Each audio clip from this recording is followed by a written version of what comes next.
जय मिथिला, जय Maithili.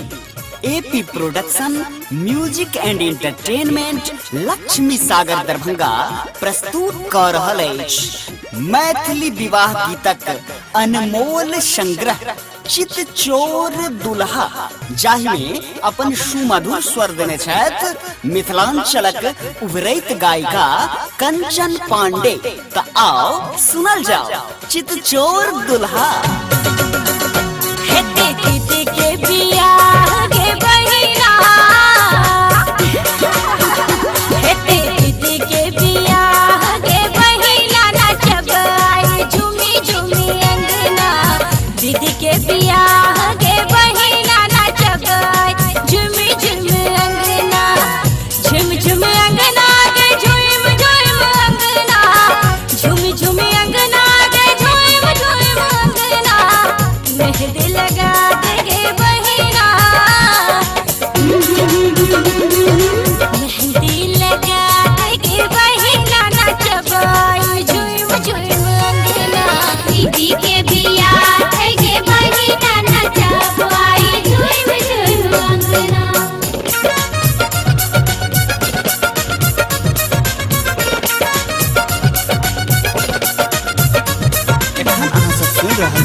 AP production के शानदार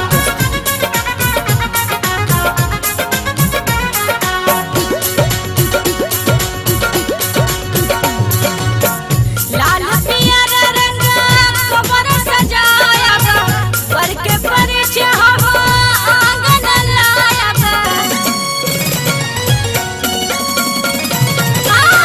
लाल पियर रंग कमर सजाया बर के परिचय हवा आंगन लाया। देखी हर्षित है तब होना, देखी हर्षित है तब होना नाचब आए झूम झूम अंगना। दीदी के बिया है गे बहिना नाचब आए झूम झूम अंगना।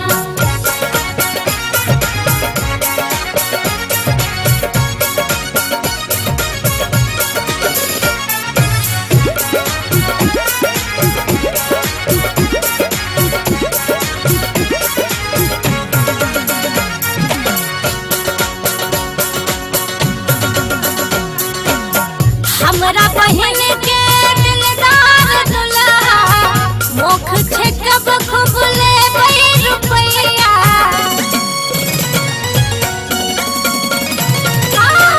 हमरा बहन के दिलदार दुल्हा मुख छकब खूब लेबै रुपैया।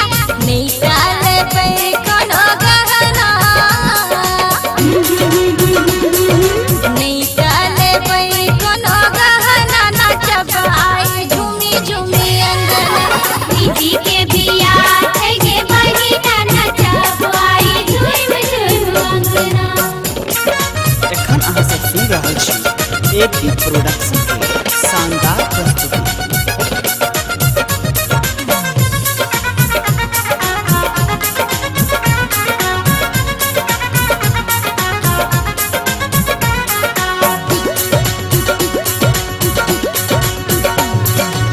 सखी शुभ मंगल अवसराल लिखल शैलेंद्र के गीत सुनाल।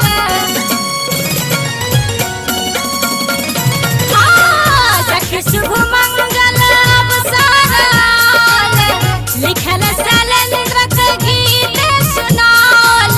गाबैत कंचन बहिना, गाबैत कंचन